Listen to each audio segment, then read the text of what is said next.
అనేక మంది కష్టపడే వాళ్ళ జీవితాల్లో మన్ను పోసిండ్రు తెలంగాణలో. ఈ తెలంగాణ అనే పదము డిక్షనరీలో ఎక్కడా లేదు.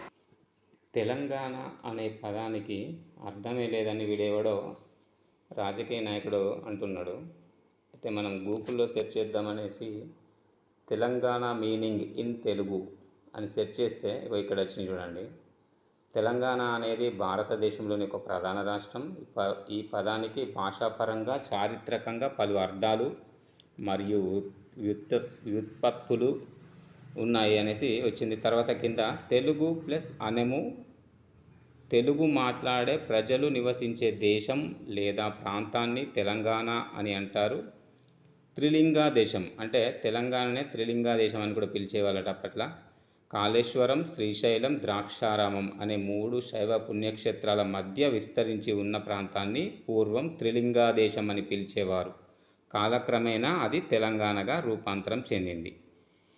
ఈ ఆంధ్ర టీడీపీ లీడర్ ఎవడో వీడు కానీ వీడు తెలంగాణకే డిక్షనరీలోనే పదం లేదు అనేసి అంటున్నాడు. అరే గూగుల్లో సెర్చ్ చేసుకోరా, ఇలాంటివి చాలా తెలుస్తాయి.